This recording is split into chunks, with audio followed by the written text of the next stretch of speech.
ladies and gentlemen, my name is Sam and Ape Escape.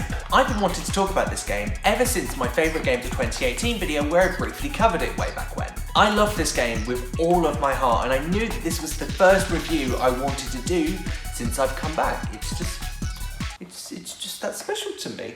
I want to clarify something major here. When I call it special, I'm saying that because it's such a monumental game in the PS1's library, and now that I've played it, I can die a happy man. Now, I never played this game as a child except for a demo on one of the PlayStation UK magazine demo discs. I never collected these, however, I somehow ended up in possession of 2 or 3 of them, and Ape Escape was one of the demos. Also a demo of Sheepdog and Wolf, which is a game I will get to one day, I promise. Sadly, I've no idea where these discs are today. I have moved a few times and they either got lost or are buried in a drawer somewhere. Either way, This game was so unique not only in its plot concept, but also in what the developers of the game set out to achieve. After doing a bit of Wikipediaing, that's a hard word to say, I found out that the game was originally going to be developed as just a normal game that utilised one of these fossils. However, when the developers had a meeting with Sony about the DualShock being in development, they decided to make it so you had to play with Sony's new nipple controller.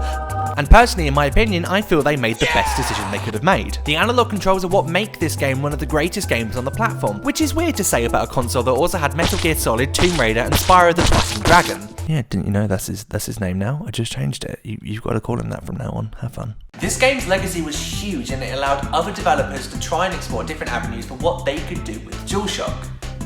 Admittedly, they then later just used it for camera and movement, but oh, that's on the floor. Also, they made TV shorts out of it.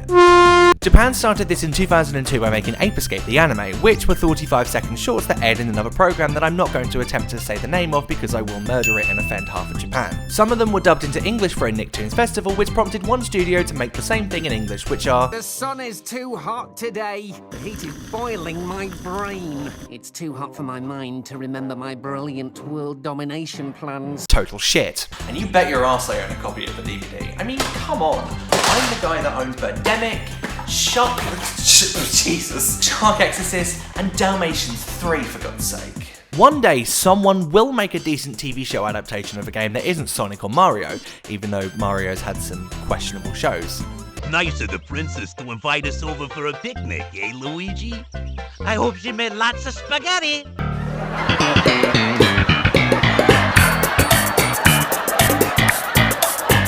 Because every time someone tries it, they screw it up more than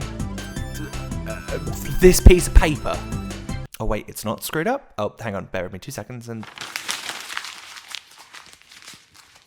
There! That piece of paper. Bubsy's tried it, despite the fact that that one was doomed to fail from the start. Crash has tried it, yes, that's real. And now Ape Escape. They all just leave a horrible feeling in my stomach and it makes me feel queasy. Anyway, developed and released in 1999 as a PlayStation exclusive by Japan Studio, the studio that are now behind Astro's Playroom and Knack, Ape Escape, no, wait, hang on, not with that box art and logo, with that box art and logo. That's much better.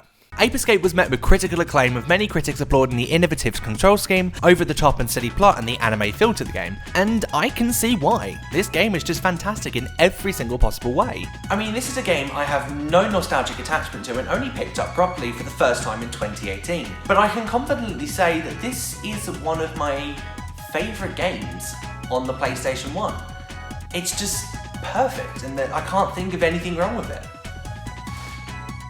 Well, there's a few things, but we'll get there later. Moving swiftly on, and as soon as you start the game, it's very quick to remind you that the game can only be played with the analog controller, so those without, well, then you need to leave. Go on, get out of here, and take your fossil controller with you. And the link cable whilst you're at it. Once the trash has been taken out, we're greeted with this lovely little cutscene you saw at the beginning of this video, and I do have some advice for you here. Just a tiny little insignificant nugget of wisdom for this cutscene, which is don't skip this. This cutscene is the only time that you get to see how the main story unfolds. You'll see what I mean later on, but as I said, don't skip this. Ape Escape's story is nonsensical and blissfully self-aware of how bombastic of a concept it has. I mean, come on, the story is about a circus monkey that somehow gets hold of a helmet that the professor was working on that makes the monkey hyper-intelligent and evil. Yep, I said that out loud. How did he get the helmet? Where did he get it from? Why did it turn it evil? Fuck knows, it's never explained. And here's our main protagonist, Spike, alongside his friend Buzz. Hey, Spike, do you think the professor finished his time machine? I really don't like Buzz's voice. Oh yeah, I should probably mention that the UK PAL version of this game received different localization compared to the US version. The main change people tend to talk about is the voice acting and the writing, and it's obvious why. Here's the thing, in the UK, we're no strangers to receiving altered writing or name changes in our games. Tomba in the PAL regions is known as Tombi, as Tomba is very close to the Italian word for graveyard, and Sly Cooper is known as Sly Raccoon in the UK. Why? Fuck knows, also not explained. Ape Escape on the other hand basically rewrites and recasts for the British version, and I will be honest, I kinda prefer it to the American NTSC version. Seriously, just listen to the differences here. Is your plan progressing smoothly?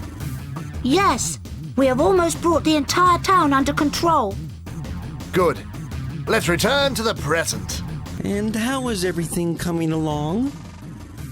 Everything is under control and coming along very nicely according to plan.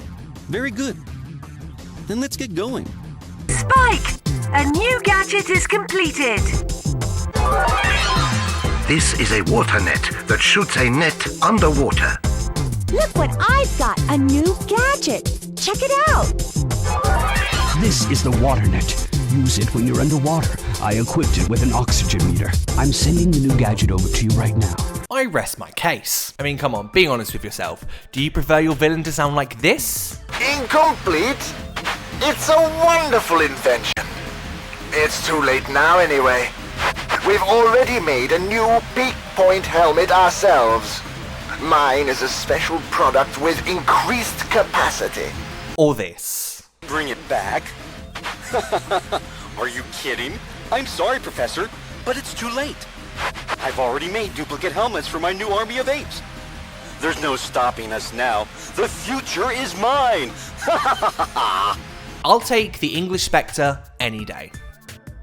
Harvey Specter. But that's not all that they changed, they also changed the level names. I got so confused when I was playing this game, as most of the content I had seen covering this game was from the American version. So you can imagine my surprise when I found out that the Medieval Mayhem level set had been renamed to Recent Past. I mean, by that logic, I should be calling this game Recent Pastville. Am I right? Am I right? Okay, no I'm not. And in the UK PAL version, the level known as Wabi Sabi Wall in the US had been renamed to just the Great Wall. Why? I don't know. Wait, what was I? Oh yeah, the story.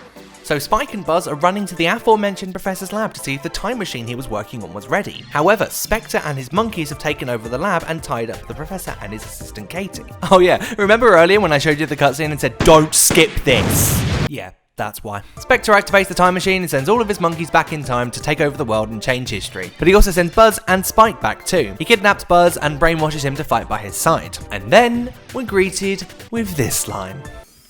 Oh, okay, I got it. This becomes this, and when it becomes that, this goes like this, therefore that became this. We did it, Katie! The time machine is completed. This isn't the time for that. 10 out of 10, best line any game.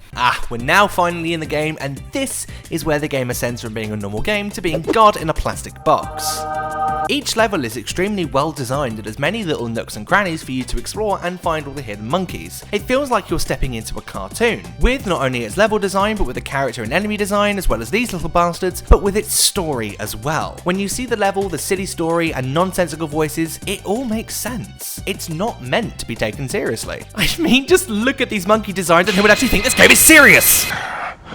Apparently that's a trigger for me. Yeah, I'm getting off track here, aren't I? Now that you're in the game, you also get to experience the unique control scheme. The controls were a little bit jarring at first, I will admit, but I eventually got the hang of it. It was weird for me at first as I've grown up with the DualShock. By the time my snot-nosed little self was able to understand gaming and actually hold a controller, I was using the DualShock. But to me, playing a game that relies on the analog sticks was a little bit confusing at first. After a while though, as I said, I got used to it and it's really good, but not perfect. As you'd expect, the left analog stick is how you move, and as you can see from the top right of the screen, you can use the face buttons to select your gadgets. But how do you crump? How do I crump? Fuck me, yeah, how do I crump? Just Marge Simpson. But how do you jump, I hear you cry? R1. Oh yeah, on the subject of the gadgets, in order to catch the monkeys in the different levels, the idiot that put us in this situation in the first place, the professor, invents a range of gadgets for you to use to catch these little bastards. These can range from the basics you get at first, which are the time net for catching monkeys, and the stun club, which, let's be honest, you're going to call a lightsaber because just look at it. I've been calling it a lightsaber my entire playthrough, and it's made this game 10 times funnier than it's meant to be. I am the Senate.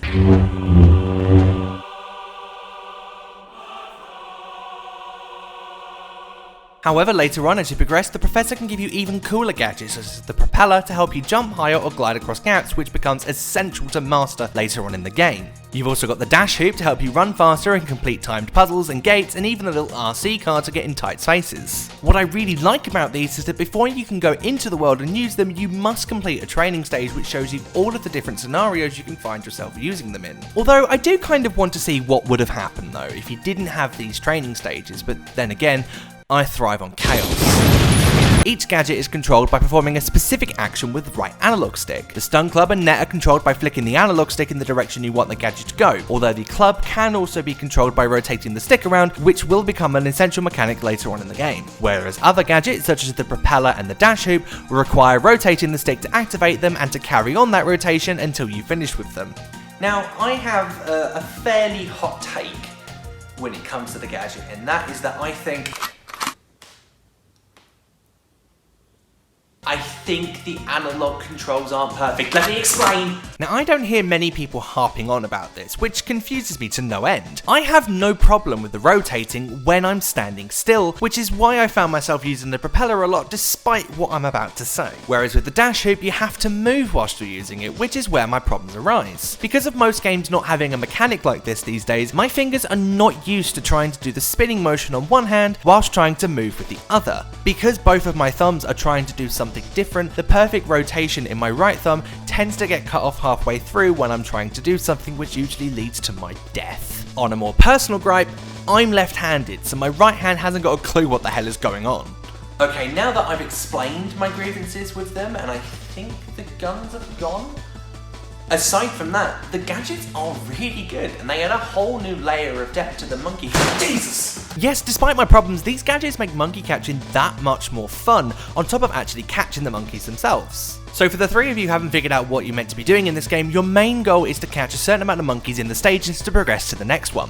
However, catching the specified amount of monkeys needed to move on doesn't mean you finish the stage, as you can always go back later with your new gadgets you get and grab some more. Each monkey counter is also unique and makes you think about the best way to approach it. It's not always as simple as run up and use the net, which makes this as a collectathon platformer rather unique. Some monkeys also require you to use your arsenal of gadgets to get them down, such as this one in Tranquil Temple, that you have to shoot off the roof with a slingshot and then run up to catch with the net. And the monkeys also don't make it easy for you to catch them either. They don't want to be caught, and they're out to make sure you know it. Each monkey has their own personality and quirks and can fight back, and you can usually tell which one you'll be facing by the colour of their trousers. You've also got the monkeys that can use vehicles that if you don't have the correct tool for, you've no chance of catching. No two monkey captures are the same because of these personalities, which can make for some more tense monkey capturing. A huge help in this, however, is the monkey radar, which you get as your first new gadget. Using the analog stick to scan the area, if you're close enough to a monkey, you can see them and get a breakdown of the monkey, including a cute little description and a load of pop culture references. I mean, look at this one. Lara likes to raid tombs. Aww. But my favourite one is Hey Hey. He's a monkey. Because you can't have a game about monkeys without referencing the monkeys.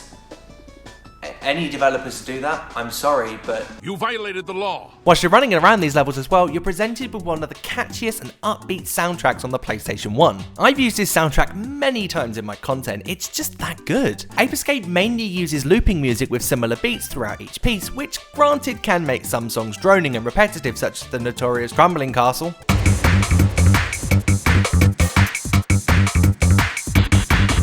But the techno aspects of its soundtrack and the fact that every level feels different because of its soundtrack means that it can be forgiven, but Crumbling Castle can still fuck off. Speaking of things that can fornicate themselves, the camera. It's understandable with the right analog stick being used to control the gadgets that the camera would be controlled in a different way, so instead Ape Escape uses the D-pad. This one is a problem of hand positioning. Most of the time that you're trying to look around is when you're chasing a monkey, and having to move your thumb off of the left analog stick to move the camera on the D-pad is an absolute pain. Granted, to alleviate this, pressing the L1 button does position the camera directly behind Spike, which is a neat addition, but it still doesn't forgive the fact that the movable camera isn't that great to begin with. It would have been a lot easier if the camera moved a bit quicker when you moved it, as you'd have less time off of the left analog stick, or if they had an active camera system like Spyro 2 and 3, which came out around the same time, but for the first in the series, it works. Where the camera does become unforgivable though is in the combat. Ape Escape's enemies aren't too big of a deal. I didn't find myself dying to them at all, bar one or two instances where I rushed in or wasn't expecting them to be as hard hitting. However, the enemies can also make the monkey captures a lot more threatening if you haven't dealt with them first. There's even some instances where you need to risk your own health in order to catch them. For example, this monkey here that's riding the shark, you have to jump into the water, which automatically triggers the shark to attack you, and use your water net in order to hit the monkey on its back.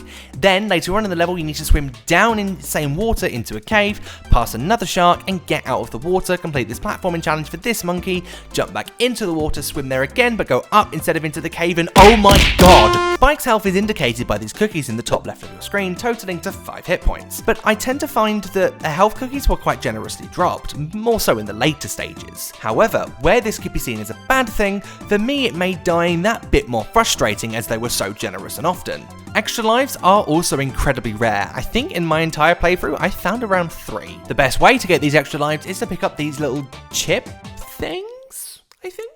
Collecting 100 of these will grant you an extra life in the same way that Mario and Crash does, and you'll want to make sure you're collecting these as towards the end of the game it does get unforgiving with its challenges. As well as these weird little chip things, I think?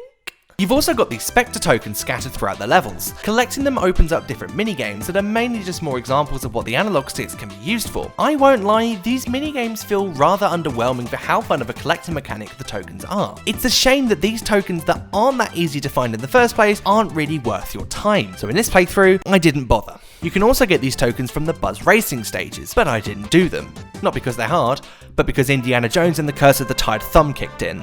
I love Ape Escape, and the success of this game spawned 2 excellent sequels, and then whatever the hell they were trying to do with the cartoon. Still, I suppose if this proves anything, is that if any TV producers want to make another adaptation of any form of video game, don't bother. But if you have the chance, I highly recommend you check this game out. And yeah, I believe it's high time these games got a remaster.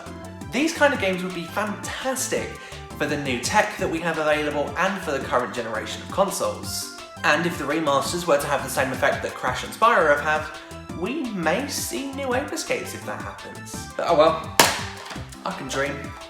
But that's it from me. Thank you so much for watching, everybody. I hope you have a fantastic rest of your day wherever you may be in the world. Stay safe in these weird times, and I'll see you in the next one.